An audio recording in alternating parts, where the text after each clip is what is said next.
This lesson is about adding and subtracting in scientific notation. We're going to do 3 examples. We'll start with an addition example.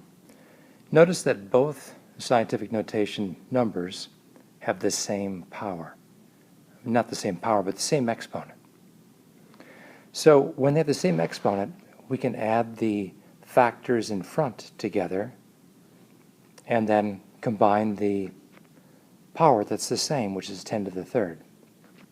So I'll rewrite this as 4.6 plus 8.72 times 10 to the third.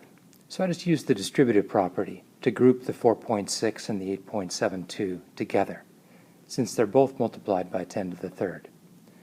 Now I can add those two together, and I get 13.32 times 10 to the third.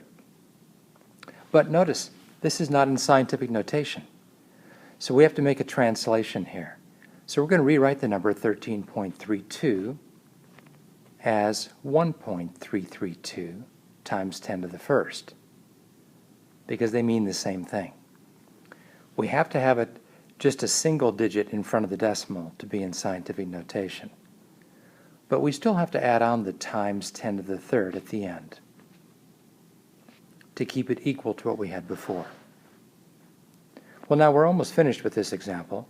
We have to combine the 10 to the first times 10 to the third to get 10 to the fourth. And that's our final answer, 1.332 times 10 to the fourth. Let's go on to another example, this time subtraction. Again, make sure that the exponents are the same in 10 before we can just subtract the numbers. So I'll group the factors in front like I did with the addition problem before, using the distributive property.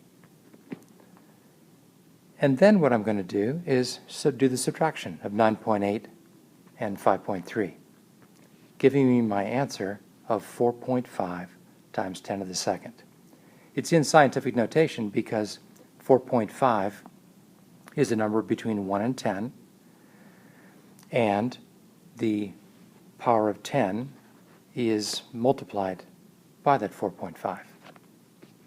Let's do one more example. This one is a little bit more tricky. This time we have different powers of 10. So we have to convert them to make them the same power of 10 before we can combine the factors together. In this case, I'm going to convert the 6.6 times 10 to the negative third like this.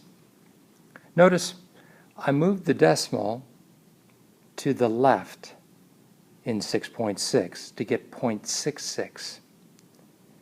And that means I have to increase the power of 10 by 1 to get it back to the original. So 6.6 times 10 to the negative third is the same thing as 0.66 times 10 to the negative second. And now that we've made that substitution, we can put that in place of what we had before. So I rewrote the problem, and now the powers of 10 match.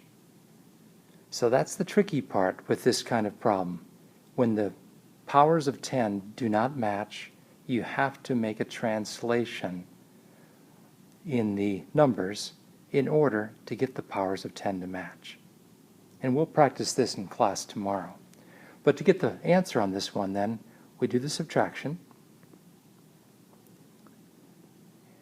using the distributive property, and then we finalize the answer in this way. Again, you have to make sure that the factor in front of the power of 10 is a number greater than or equal to 1, but strictly less than 10. And now we're finished. I'll see you in class tomorrow.